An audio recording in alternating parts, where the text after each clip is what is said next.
Bien, prenons nos Bibles de nouveau et regardons ensemble dans Ésaïe chapitre 2.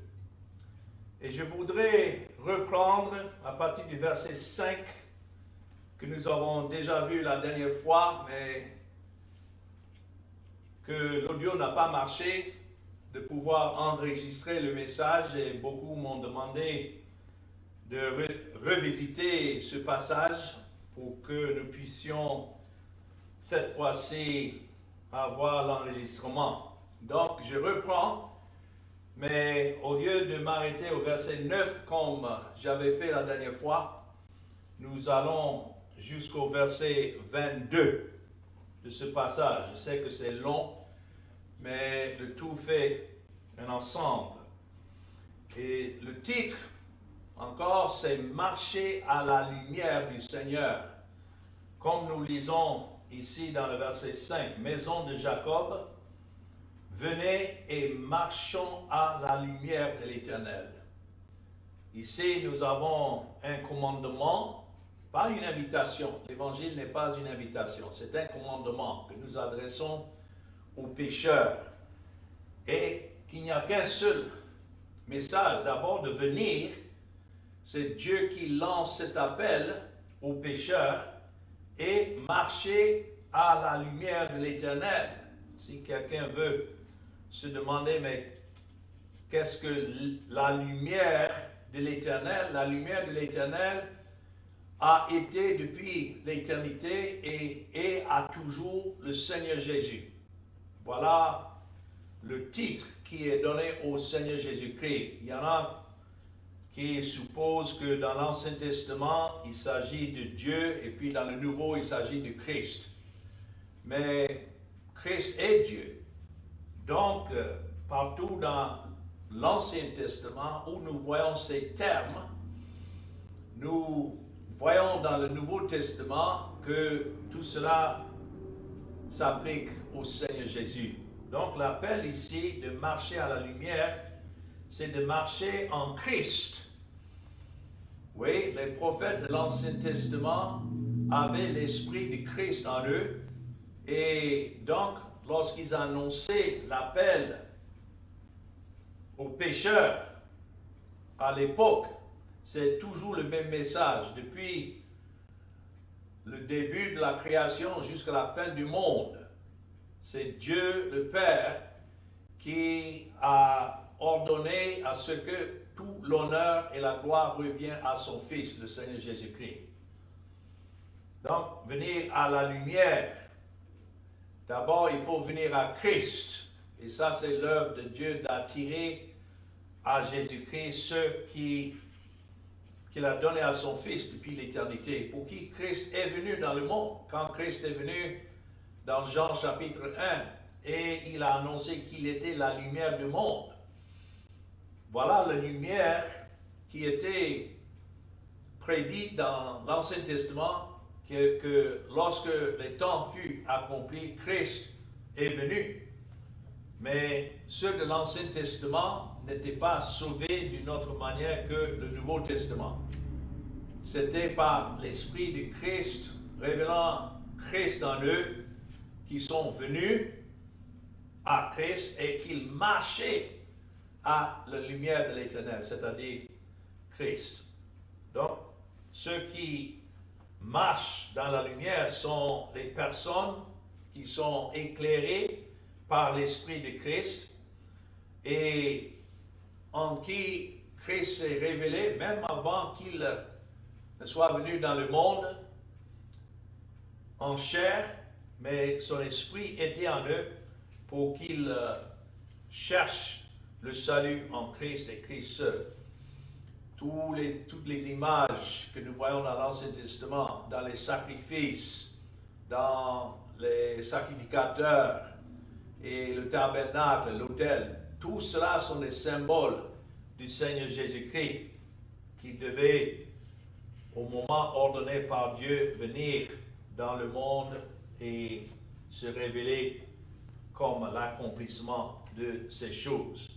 Alors, voilà le verset 5. Maintenant, dans le verset 6, tu as abandonné ton peuple, la maison de Jacob. parce qu'ils sont pleins de l'Orient et adonnés à la magie comme les Philistins. Donc nous voyons ici ce qui empêche les pécheurs de marcher à la lumière du Seigneur si Dieu lui-même n'intervient pas. Parce qu'il y en a que Dieu, en laissant le peuple à son sens réprouvé, ne cherchera jamais à venir à Christ. Ce qui est dans la nature de l'homme et le cœur de l'homme n'est que de l'idolâtrie. Quand c'est écrit parce qu'ils sont pleins de l'Orient, ça parle là de la fausse doctrine du jour qui venait de l'Orient. Et les gens étaient, comme c'est écrit, adonnés à la magie comme les Philistins. Lorsque Dieu avait placé le peuple d'Israël dans le pays promis, il avait fait cela avec cet avertissement de ne pas imiter ceux qui les entouraient, surtout dans leur manière d'adorer Dieu. Mais avec le temps, ils ont commencé à s'assimiler avec le peuple, à s'intermarier et puis adopter même leurs faux dieux, des dieux des étrangers qui ont capté leur attention et ils ont préféré suivre ces voies orientales dans la fausseté de leur cœur que de tourner vers Dieu et continuer à tourner vers Dieu. Donc, verset 5 est un appel à la repentance. La repentance, c'est d'avoir un cœur tourné vers Dieu et la foi en Jésus-Christ. C'est comme ça que Paul lui-même, dans Actes chapitre 20, si vous voulez regarder là avec moi, Actes chapitre 20, il a décrit ce que c'est la repentance. Il dit dans le verset 21, annonçant aux Juifs et aux Grecs la repentance envers Dieu. Ouais, c'est ça, la repentance, c'est envers Dieu. C'est de tourner dos à tout faux Dieu et se tourner vers Dieu. Et vous voyez le mot « et » signifie même la foi en notre Seigneur Jésus-Christ. On ne peut pas dire qu'on s'est repenté si ce n'est accompagné de cette foi qui est la révélation de Christ. Et les deux sont synonymes. Mais voilà ce qui empêche les gens, même de nos jours, de marcher à la lumière du Seigneur. On peut bien prêcher Christ comme le Sauveur et celui à qui les pécheurs doivent venir et en qui ils doivent marcher. Mais si Dieu lui-même ne leur donne pas cette foi, alors ils vont continuer à poursuivre l'idolâtrie de leur cœur. Pourquoi les gens suivent l'idolâtrie du monde? C'est parce que l'idolâtrie est déjà dans le cœur. Et comme la dernière partie du verset 6 le dit, et parce qu'il s'allait au fils des étrangers.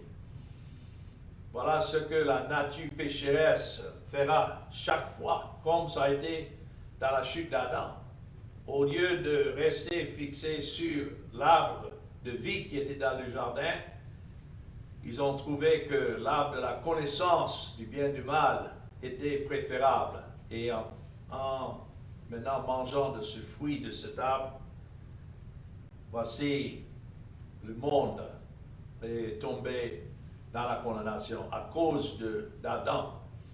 Mais Dieu merci, le dernier Adam est venu, le Seigneur Jésus-Christ, et lui, lorsqu'il est venu, il a satisfait entièrement la loi et la justice de Dieu pour le peuple que le Père lui a donné. Adam avait sa race, à qui il a donné la condamnation, mais Christ aussi avait sa race, son peuple, qui lui a été donné du Père. Et donc, c'est pour eux qu'il est venu. Mais sans lui, sans la représentation du Seigneur Jésus-Christ comme celui qui est la lumière, donc ceux qui sont en dehors ne feront que continuer à poursuivre des doctrines étrangères, comme c'est écrit ici, parce qu'ils s'allaient aux fils des étrangers. Et puis, deuxièmement, non seulement c'est l'idolâtrie qui domine et qui empêche les pécheurs de marcher à la lumière sans l'intervention de Dieu dans sa grâce, mais aussi les richesses. Comme c'est écrit, le pays est rempli d'argent et d'or, et il y a des trésors sans fin. Le pays est rempli de chevaux, et il y a des chars sans nombre. Donc voilà encore ce que les gens recherchent. Ils ne veulent pas des richesses qui sont en Christ. Lorsque nous nous levons pour annoncer que c'est Christ et sa mort qui est toute la richesse nécessaire pour les pécheurs pour atteindre le ciel, il y en a qui sont sourds à cause de la dureté de leur cœur et ils préfèrent, comme de nos jours, entendre des prédicateurs prêcher des messages de bonheur et de richesse. Et voilà ce qu'ils poursuivent sans l'œuvre de Christ dans leur cœur. Et voilà ce qui a fasciné le peuple de Juda à qui Ésaïe était en train de prêcher. Dieu les avait séparés, placés dans ce pays. Et à cette époque, pendant plus de 500 ans, jusque-là. Mais pour la plupart, ils ont abandonné le Seigneur. Il y avait un reste, comme nous avons vu dans le premier chapitre, un faible reste, bien sûr, dans le verset 9, Ésaïe 1, 9. Mais s'il y en avait comme Ésaïe et peut-être quelques-uns d'autres, mais la plupart étaient scellés dans leur condamnation. Parce que verset 9, Ésaïe 1 dit, si l'Éternel des armées ne nous eût conservé un faible reste, nous serions comme Sodome et nous ressemblerions comme Gomorrhe. Alors voilà la situation dans laquelle Ésaïe se trouvait. C'était un pays rempli de diverses philosophies qui venaient de l'Orient. C'était un pays qui était regorgé d'argent et d'or. Et comme je disais déjà, ce n'est pas l'argent qui est mauvais, mais c'est l'amour de l'argent. Voilà ce que Paul a dit à Timothée, 1 Timothée chapitre 6, verset 10. L'amour de l'argent est la racine de tous les maux. Ce n'est pas l'argent, nous avons besoin de l'argent. On ne pouvait pas subsister si on n'avait pas de l'argent de pouvoir à nos besoins. Mais quand les gens font de l'argent l'objet de leur recherche et convoitise, c'est ça, on ne peut pas servir le mammon et en même temps servir Dieu. Et donc, c'était le fléau qui remplissait le pays, non seulement les diverses philosophies qui venaient de l'Orient et la recherche d'argent, il y en avait beaucoup, mais comme on a déjà vu, troisième lieu, le pays était plein d'idoles. Verset 8, ouais, le pays est rempli d'idoles. Ils se prosternent devant l'ouvrage de leurs mains, devant ce que leurs doigts ont fabriqué. Les petits seront abattus et les grands seront abaissés. Tu ne leur pardonneras point.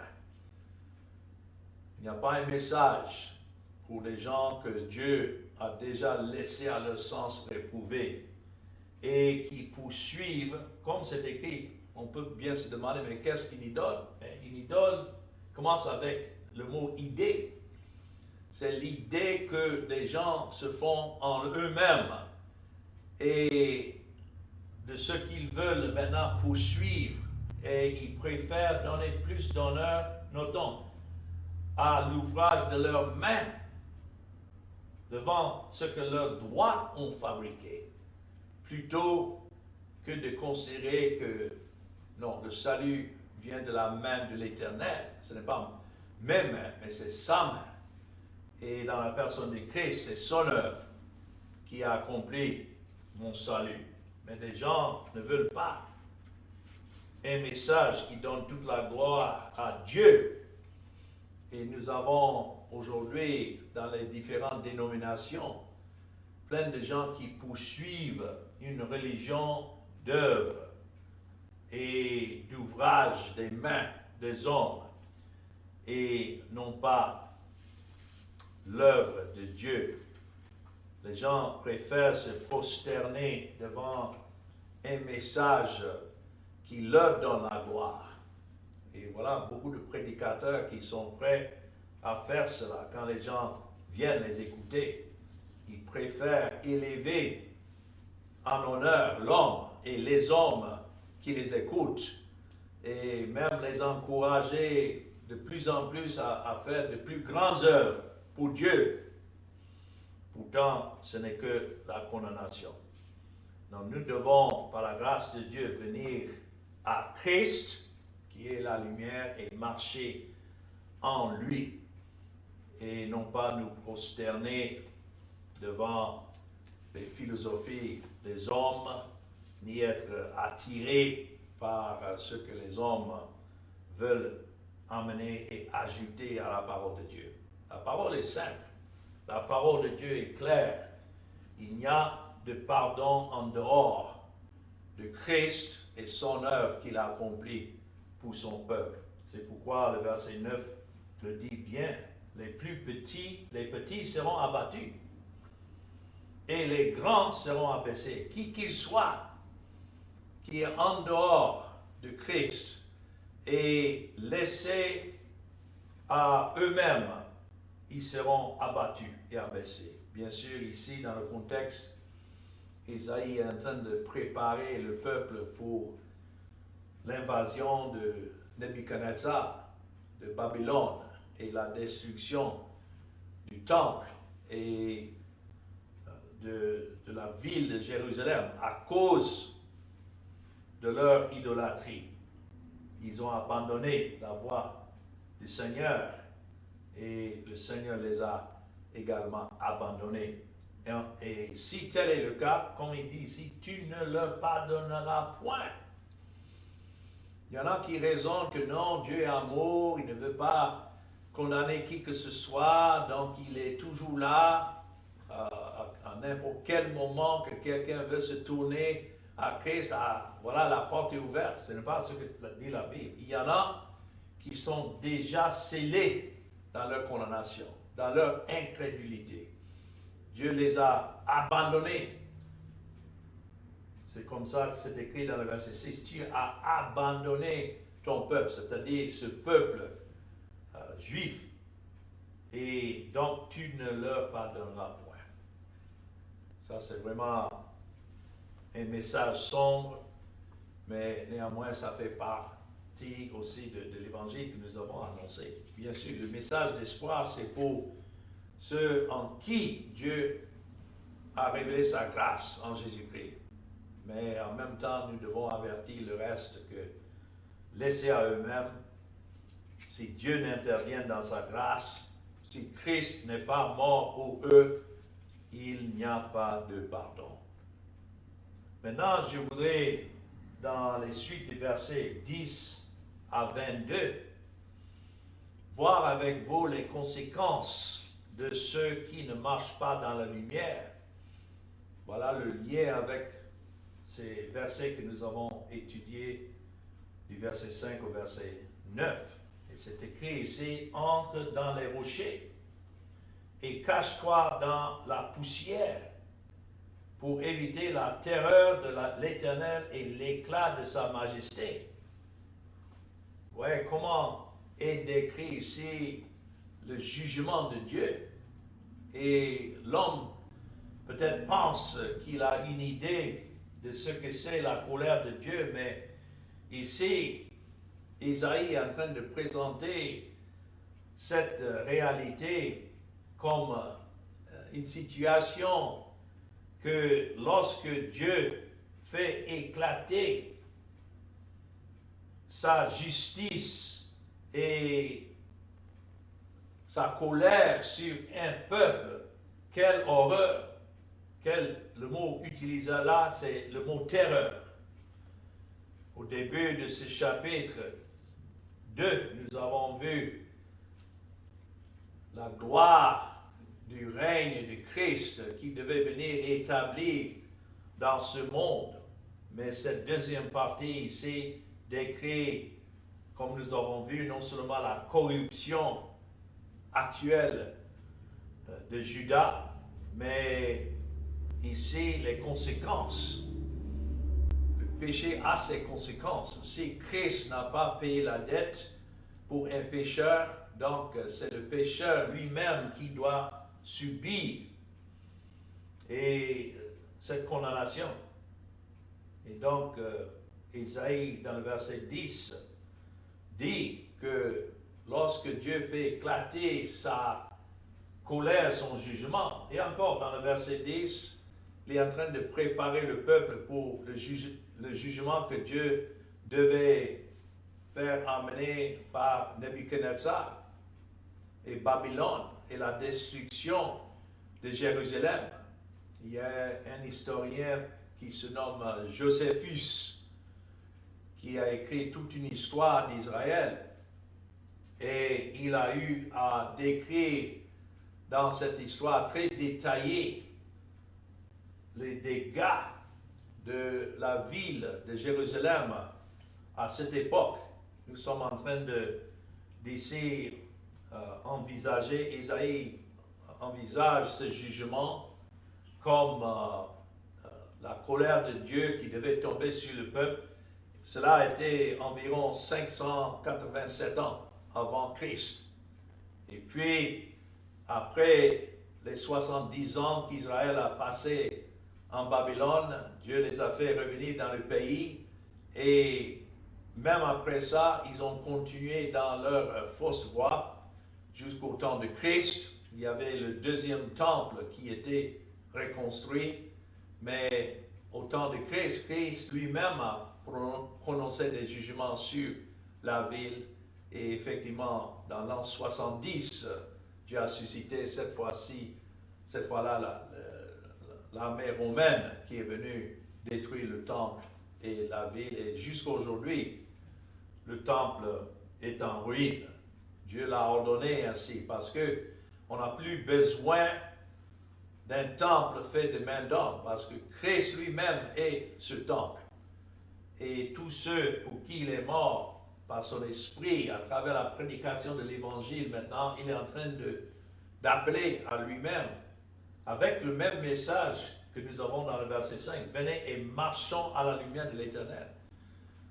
En dehors de Christ et son œuvre accomplie, donc, la colère de Dieu demeure sur les autres, ceux pour qui Christ n'est pas mort. Mais qui est-ce qu'il adresse ici?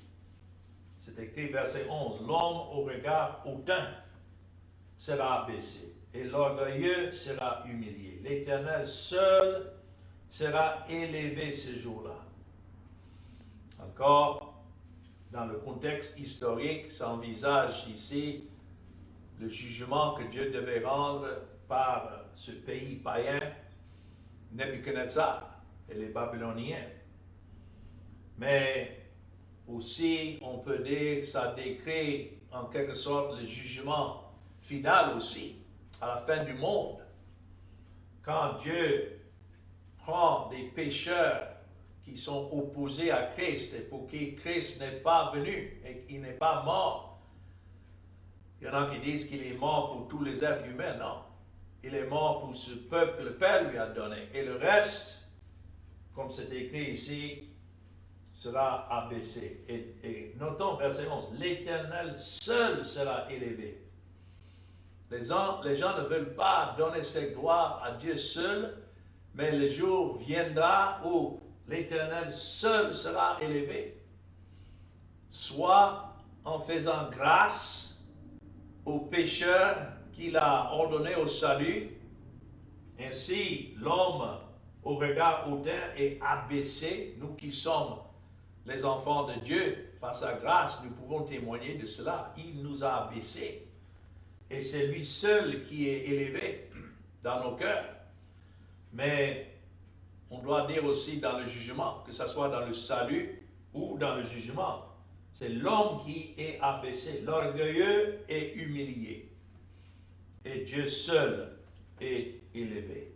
Oh, quel message que nous trouvons ici. Mais voilà les conséquences pour ceux qui ne marchent pas dans la lumière. C'est écrit, car il y a un jour pour l'Éternel des armées, contre tout homme orgueilleux et hautain, contre quiconque s'élève afin qu'il soit abaissé, contre tous les cèdres du Liban, hauts et élevés, et contre tous les chênes de Basan, contre toutes les hautes montagnes, et contre toutes les collines élevées, contre toutes les hautes tours, et contre toutes les murailles fortifiées, contre tous les navires de Tarsis et contre tout ce qui plaît à la vue.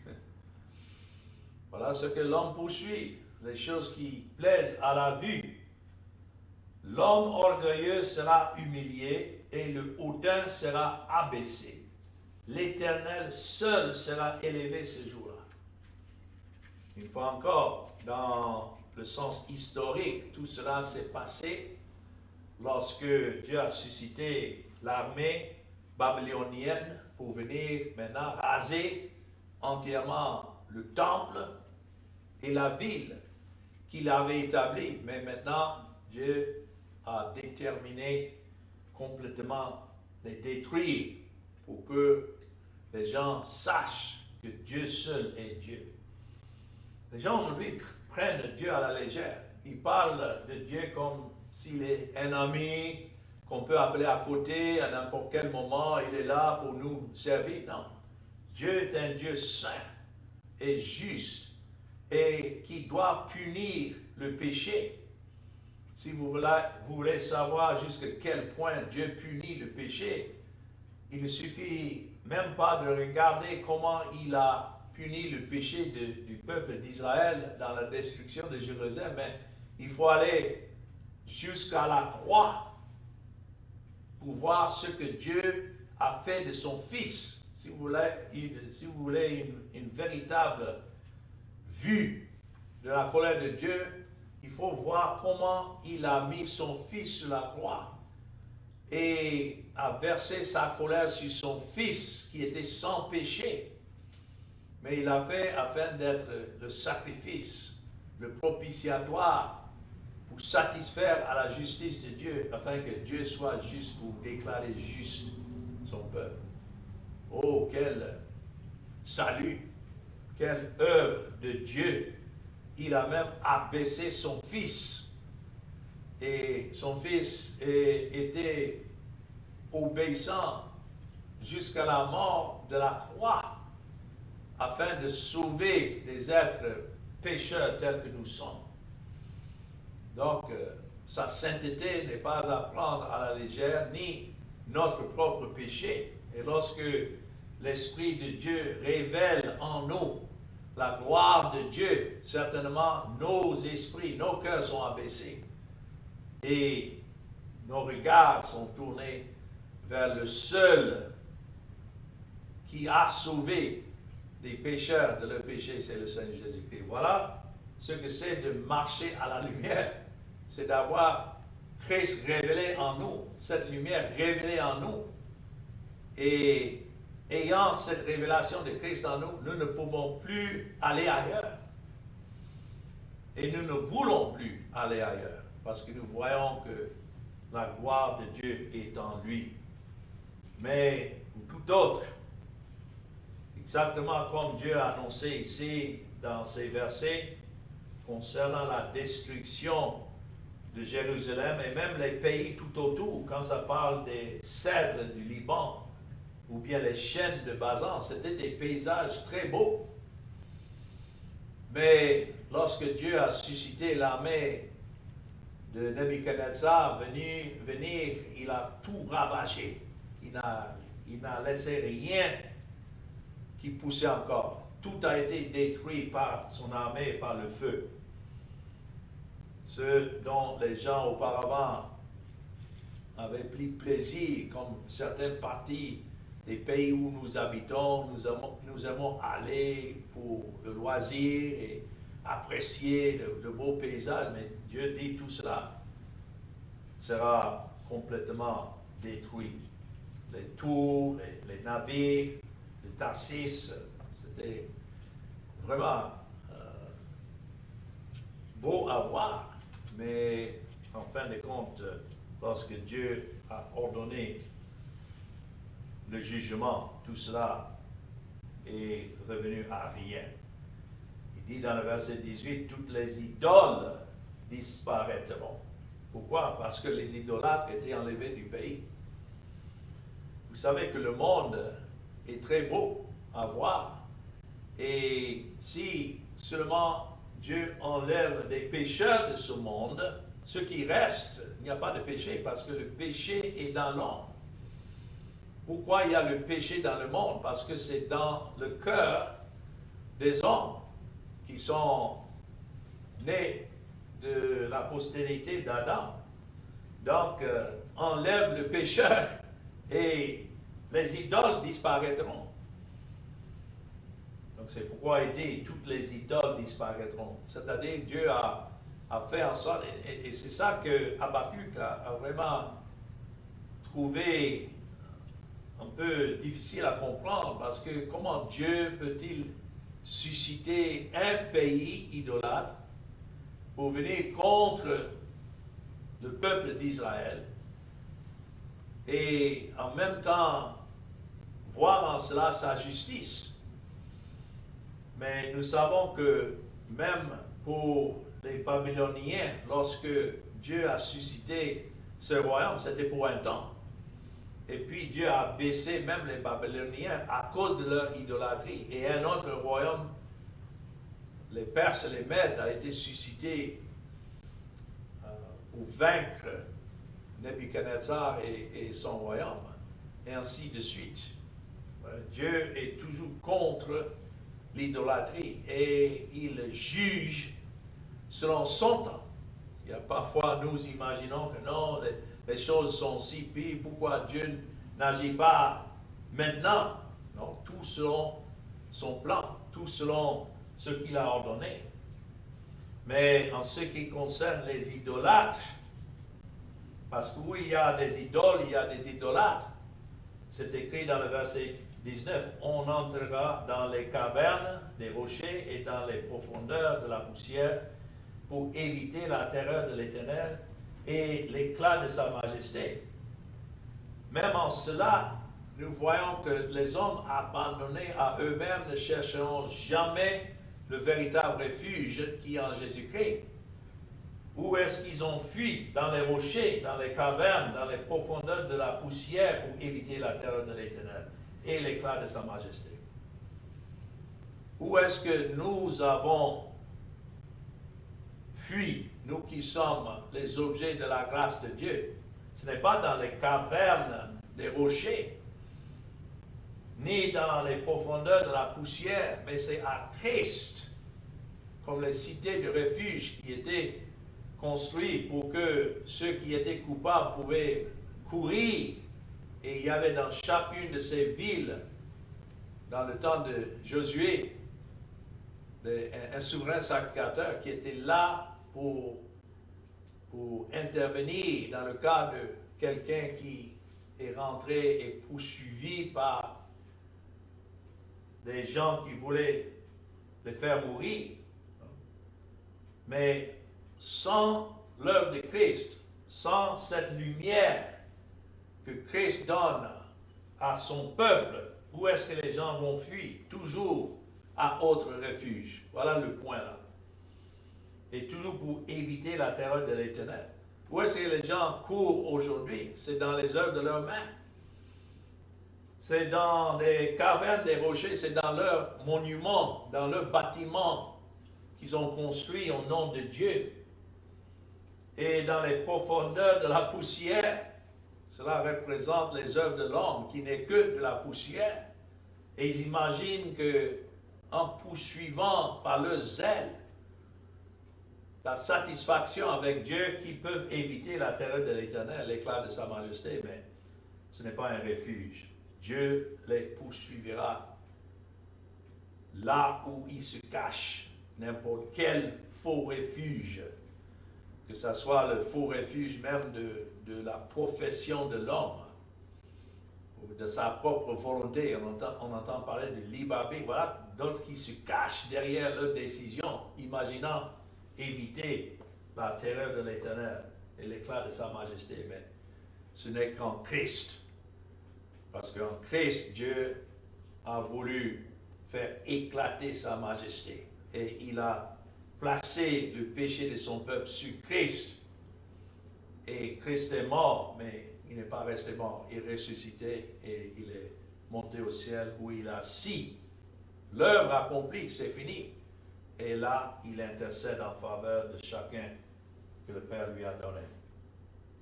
Mais revenons encore dans ce passage, voyant les conséquences du jugement de Dieu, c'est écrit en ce jour, les hommes jetteront leurs idoles d'argent et leurs idoles d'or qui s'étaient faites pour les adorer aux rats et aux chauves-souris. Peut-être quand tout allait bien, ils avaient ces idoles d'or et d'argent, mais lorsque Dieu a fait éclater sa fureur, quelle horreur, ils ont reconnu que ce n'était que des objets faits de leurs mains et qui ne pouvaient pas servir de les sauver en ce jour. Et jeter ça même aux rats et aux chauves-souris. C'était tout ce qui restait après que Dieu a fini de balayer le pays. C'était laissé aux rats et aux chauves-souris, c'est-à-dire la poubelle. Et ces rats et ces chauves-souris vivaient mieux que des hommes qui étaient jusque-là en train d'habiter le pays. Ils enterreront, dans le verset 21, dans les fentes des rochers et dans les creux des pierres pour éviter la terreur de l'Éternel et l'éclat de sa majesté quand il se lèvera pour effrayer la terre. Et ça va être comme ça aussi au jour du jugement final, lorsque Dieu verse sa colère sur cette terre à la fin des temps. Et ceux qui se sont confiés aux objets de leurs mains, ou bien à leurs propres œuvres, à leur profession de foi, beaucoup de gens religieux qui seront jetés à l'enfer, qui ne peuvent pas éviter cette colère de Dieu. Peut-être pour le moment, puisque Dieu n'a pas ouvertement manifesté sa colère, il se cache dans leur religion et dans leur dénomination et dans leur tradition. Mais le jour viendra où ils seront exposés. Alors, l'appel final, nous voyons ici dans le verset 22, cessez de vous confier en l'homme. Si vous voulez savoir, mais quel est le point clé de tout cela? Malheur à tous ceux qui se confient à l'homme. Si quelqu'un a une profession de foi qui est fondée sur l'homme, c'est un homme condamné. Et si Dieu le laisse dans cet état, il sera éternellement condamné. Donc l'appel ici, comme ça commence dans le verset 5 avec un appel de venir et marcher à la lumière de Christ, qui est la lumière ici, cessez de vous confier en l'homme, dans les narines duquel il n'y a qu'un souffle. Pourquoi est-ce que l'homme va mettre sa confiance dans un homme qui n'a même pas sa propre vie en charge? Aujourd'hui, peut-être qu'il a envie, demain, Dieu enlève le souffle de ses narines et il est parti. Et voilà la question qu'il faut se poser. Car de quelle valeur est-il? Oh, que Dieu nous préserve de ne jamais mettre notre confiance en l'homme. Même pas en nous, parce que nous sommes des hommes. Et on ne doit pas imaginer qu'après un certain temps, puisque nous avons confessé Christ, que voilà, nous sommes forts en nous-mêmes. Non. Jour après jour, nous vivons et nous avons notre souffle de Christ et Christ seul. Ça c'est vrai physiquement, mais c'est aussi vrai spirituellement. Donc, combien nous devons venir à Christ et continuer à venir à Christ. Et quel amour que Dieu a pour les pécheurs comme nous, qu'il daigne nous retirer des masses, des pécheurs qui continuent dans leur aveuglement et leur rébellion, mais qu'il, par sa grâce, nous retire de là, pour nous faire attacher à lui. Et, oh, combien c'est bien de marcher dans cette lumière, ayant des yeux pour voir, et que Christ lui-même reçoit toute la gloire. Marcher dans la lumière de l'Éternel. Que le Seigneur bénisse cette parole. Amen.